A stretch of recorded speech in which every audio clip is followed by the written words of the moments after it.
जय बोली अहिंसा परमो धर्म के शासन नायक भगवान महावीर स्वामी के आचार्य भगवान श्री कुंद कुंद महाराज की आचार्य गुरुवर श्री विद्यासागर जी महाराज की पूज्य मुनिवर श्री प्रमाण सागर जी महाराज की मुनिश्री 108 निर्वेद सागर जी महाराज की पूज्य मुनि श्री सन्नान सागर जी महाराज की मुनि संघ की।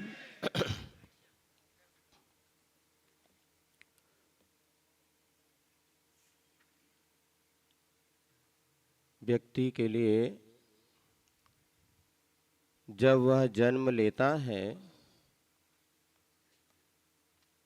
तो कैसे जन्म लेना, कहाँ जन्म लेना, कैसे परिणामों के साथ जन्म लेना, ये उसके हाथ में नहीं रहता। ऐसा कोई पुरुषार्थ वह कर नहीं सकता। किंतु मरण जब होता है उस समय बहुत कुछ उसके हाथ में रहता है। कैसे मरना, क्योंकि जिसने जन्म लिया है उसका मरण तो अनिवार्य है और जिसका मरण हुआ है उसका जन्म अनिवार्य है कि नहीं है? नहीं है। जन्म लेने वाले का मरण तो अनिवार्य है, मरना ही पड़ेगा। मरना सबको एक दिन, अपनी अपनी बार। किंतु जिसका मरण हुआ उसका पुनर्जन्म हो कोई जरूरी नहीं है, क्योंकि 5 प्रकार के मरण अपने यहाँ पर बतलाए हैं। उसमें जो पंडित मरण है वे अरिहंत भगवान जिन्होंने 4 घातिया कर्मों का नाश कर दिया है, और जब आयु कर्म उनका पूर्ण होता है तो वह भी इस देह को छोड़ के विदेही बन जाते हैं। और उनका जब आयु कर्म पूर्ण होता है उस मरण को क्या कहते हैं? पंडित मरण। कौन सा मरण कहते हैं? पंडित मरण।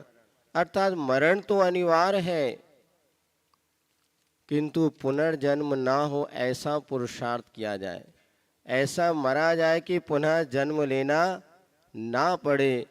इसीलिए एकमात्र जैन दर्शन ही ऐसा दर्शन है जो मात्र जीने की कला नहीं सिखाता किंतु मरने की भी कला सिखाते। आर्ट ऑफ डेथ, कैसे मरा जाए कि पुनः बार बार जन्म मरण ना करना पड़े, इसे कहते हैं संलेखना पूर्वक मरण।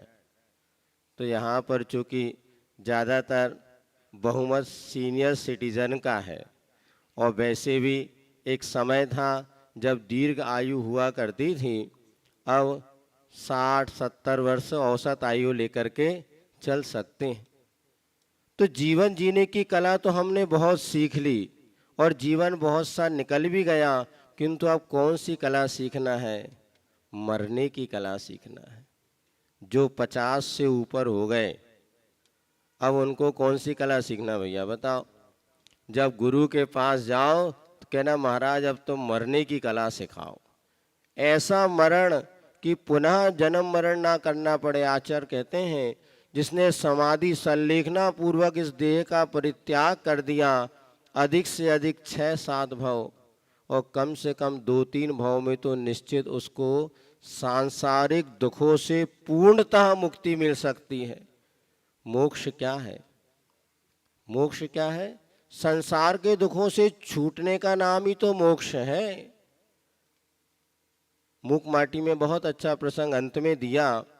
वे जो आतंकवादी थे जो कुंभ को नष्ट करना चाहते थे, और उधर जब उनकी परिणति अंत में बदली तो उन्होंने यही कहा भगवान संसार में दुख है ये तो समझ में आता है, किंतु मोक्ष में कोई सुख है ये हमें समझ में नहीं आता, क्योंकि आज तक हमने उसको देखा नहीं। तो एक काम करिए भगवान गुरुवर, आप पहले मोक्ष जाइए, फिर वहाँ से लौट के आइए और हमें बताइए कि वहाँ कैसा सुख है, तो हम भी मोक्ष के लिए पुरुषार्थ करेंगे। तो गुरु मुस्कुराते हैं।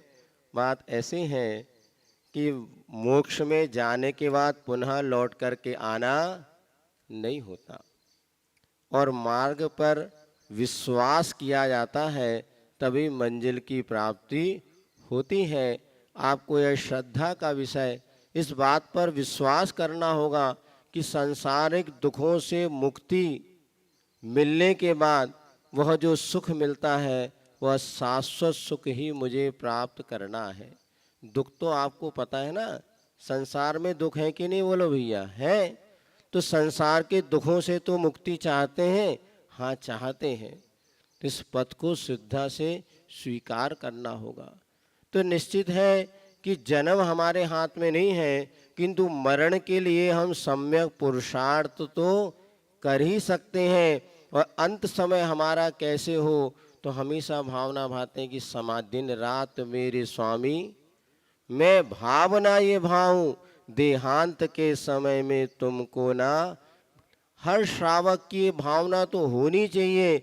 यद्यपि आपने गृहस्थ आश्रम में प्रवेश किया है, लेकिन गृहस्थ आश्रम में प्रवेश करने का अर्थ ये नहीं होता कि वहीं पर आप घूमते घूमते अपना जीवन का समापन करें। नहीं, गृहस्थ आश्रम को जैसे स्वीकार किया, उसी प्रकार से गृहस्थ आश्रम को छोड़ करके वानप्रस्थ और संन्यास आश्रम को भी स्वीकार करना चाहिए।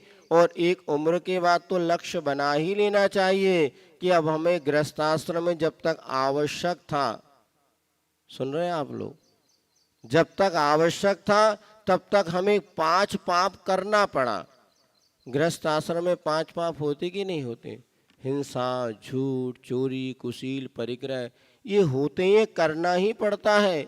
लेकिन वह गृहस्थ जो समझदार होता है, यदि मैंने गृहस्थाश्रम बसाया है, विवाह किया है, संतान को जन्म दिया है, तो मुझे इनका पालन पोषण करना और योग्य इनको बना करके अब क्या करना, अब मुझे अपना आत्मकल्याण करना है। तो गुरुओं की चरणों में वो सानिध्य में पहुंचता है और कहता है, महाराज मैंने कर्तव्य करना था सो कर लिया, अब मेरे लिए आगे का मार्ग बतलाओ।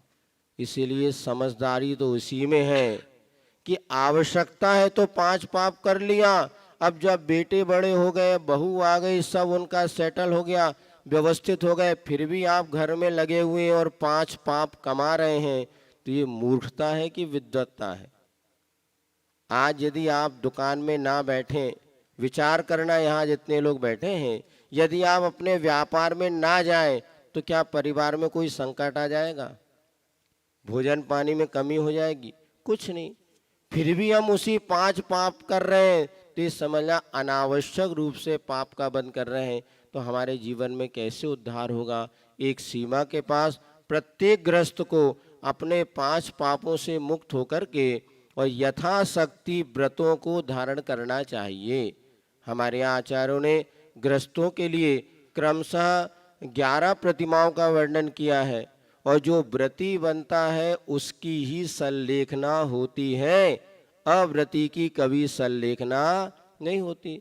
जिसने 5 पाप का त्याग किया है, जब उसके व्रत पालन में बाधक होती है, तो भले मेरे जीवन नष्ट हो जाए, प्राण चले जाए, किंतु मैं अपने व्रतों को कभी भी नहीं छोड़ूंगा। धर्माय तनु विमोचन माहु सल्लेखनाम आर्या। तो धर्म की रक्षा के लिए इस शरीर का भी त्याग कर देना, इसको कहते हैं सल्लेखना। बहुत से लोग आते हैं, महाराज आशीर्वाद दो, हमारी सल्लेखना हो जाए, समाधि हो जाए। जब दूसरों को देखते हैं तो लगता है हमारा भी ऐसा मरण हो, किंतु ध्यान रखो, पहले अणुव्रती श्रावक तो बनना ही पड़ेगा। आज हम जब 5 पाप का त्याग नहीं कर पाएंगे, रात्रि भोजन आदि का त्याग पूरी तरह नहीं महाराज, दवाई लेनी पड़ती है। कब तक दवाई लोगे बताओ? मुनि महाराज के दर्शन किया आपने? महाराज जी दवाई लेते नहीं, कभी अस्वस्थ होते दवाई लेते, कितने बार लेते हैं? एक बार में। तो भी आपसे अच्छे हैं क्या नहीं बताओ? रात को महाराज 10 बजे दवाई लेनी पड़ती है, 12 बजे, पता नहीं, हम तो शुगर के मरीज हैं। रात में जब कभी परिस्थिति बन जाए तो खाना भी पड़ जाए, इसलिए छूट नहीं। एक दृढ़ संकल्प के साथ आगे बढ़िए कि अगर हमने गृहस्थाश्रम में प्रवेश किया, देवशास्त्र गुरु की हमें शरण मिली है, एक समय बाद हमें व्रती अणुव्रती श्रावक कम से कम बनेंगे, तो आगे जाके सल्लेखना का प्रसंग आएगा। मरना तो है, क्यों ना हम ऐसे मरे कि हमारा जीवन भविष्य उज्जवल बने। इसलिए अणुव्रती श्रावक बनने का प्रयास करें। रात्रि में जिनकी उम्र 50 से ज़्यादा हो गई है उनको तो संकल्प कर ही लेना चाहिए कि रात्रि में हम चारों प्रकार के आहार का त्याग करेंगे। कैसे चलेगा? बहुत अच्छा चलेगा। आपको एक मन बनाना है। शरीर की ज़्यादा मांग नहीं होती, मांग किसकी होती है? मन की। तन की तनकसी तो मन की मन भर। मुखमाटी में लिखा है तन की भूख कितनी है? तनकसी। अर्थात एक बार भोजन कर लो तो 24 घंटे शरीर साथ देता है। आप लोगों का सौभाग्य साक्षात आपको देखने के लिए मिल रहे हैं। गुरु महाराज अपने 24 घंटे में एक बार, कई बार उपवास हो जाए तो 48 घंटे में एक बार भोजन पानी लेकर के सब रह सकते हैं। कब? गर्मी में भी।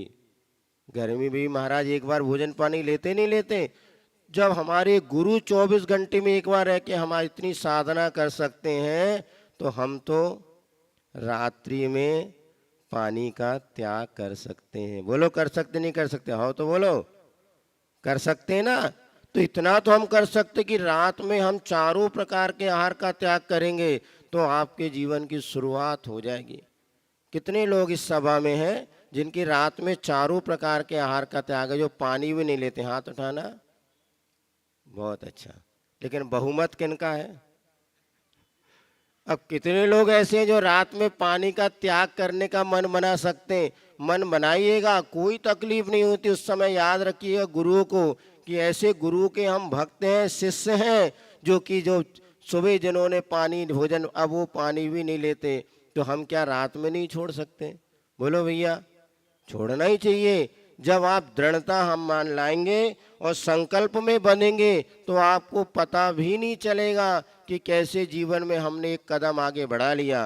तो आज जितने लोग प्रवचन सुन रहे हैं, आज का तो नियम पक्का बनाई लो। आज कौन सा वार है भैया? गुरुवार है ना? शुक्रवार है? अच्छा, शुक्रवार ही सही। तो एक दिन का सवाल नियम पालन करके देखो कि हम रात में कितने बजे रात होती ये भी पता नहीं। कितने बजे होती रात?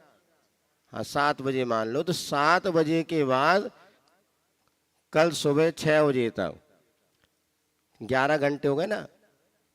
आज के एक दिन का नियम करके देखो, रात्रि में पानी नहीं पिएंगे। यदि आपने इतना भी एक एक दिन संकल्प बढ़ाया तो व्रती बनने के आपके भाव परिपक्व बनेंगे, और जो व्रती बनेगा उसी की सल्लेखना समाधि मरण होते हैं। हम सबका सौभाग्य है इस पंचम काल में भी, जबकि चारों ओर विषयों की आंधी चल रही है, चारों ओर आप देख रहे हैं अज्ञान का बोलबाला मचा हुआ है, ऐसे समय भी हमें आज देव सास गुरु की शरण मिली। आज गुरुओं के दर्शन हो रहे हैं, लोग तरसते चले गए। बड़े बड़े विद्वान पंडित, वे गुरु कब मिले ही? सुनते तो हैं, आगम में पढ़ते हैं कि ऐसे मुनि हुआ करते हैं, एक बार भोजन करते हैं, केश लोंचन करते हैं, पद विहार करते हैं, हाथों में अपने अंजलि में भोजन लेते हैं। ये सब आगम ग्रंथों में पढ़ते थे, किंतु मुनियों के दर्शन दुर्लभ थे। अपन पूजन आदि में पढ़ते हैं, बे गुरु कब मिले ही। पंडित जी विद्वान तरस गए। आज अपना सौभाग्य था इस युग में आचार्य श्री शांति सागर जी महाराज ने अपने कहना चाहिए दृढ़ संकल्प के वश और ये मोक्ष मार्ग को पुनरुद्धार करते हुए आज आपके सामने गुरुओं की जो दर्शन होते हैं, और फिर गुरुवर विद्यासागर महाराज की परम कृपा, और उन्होंने स्वयं साधना की चरम सीमा को प्राप्त किया और हम सबके लिए मार्ग प्रशस्त किया। आने वाली पीढ़ी को यह सब मिलेगा कि नहीं मिलेगा कह नहीं सकते, बहुत दुर्लभ है। क्योंकि जिस तरह से अवसर्पणी काल अपना प्रभाव दिखा रहा है, यह सब दुर्लभ है। आज अपने को मिला है तो ये विचार करना चाहिए, क्यों ना हम अपना कल्याण कर सकें और अपने जीवन को व्रती बना करके और अंत में सल्लेखना पूर्वक देह का विसर्जन करेंगे। निश्चित हमारा मानव जीवन प्राप्त करना सफल होगा। और देव सास गुरु की सन्निधि का सबसे बड़ा सुफल यही है कि जब गुरु को देख करके उनके जैसा बनने का हम प्रयास करें, पूरा नहीं कर सकते, कम से कम उनकी चर्या का एक अंश भी अगर हम स्वीकार कर लिए तो समझना आपकी ये सार्थकता होगी। नहीं तो गुरु महाराज आते हैं, प्रवचन सुनाते हैं, हम भी सुनते हैं, और लेकिन अगर हमने जीवन में चारित्र का विकास नहीं हुआ तो गुरु सानिध्य का लाभ मिला भी तो कुछ नहीं मिल पाया। लेकिन आप लोग समझदार हैं, इशारे में बात समझ जाते हैं। और आज एक दिन तो सबका नियम है ना, पल पाएगा। और जिसको दवाई भी लेना हो तो 7 बजे के पहले ले लेना।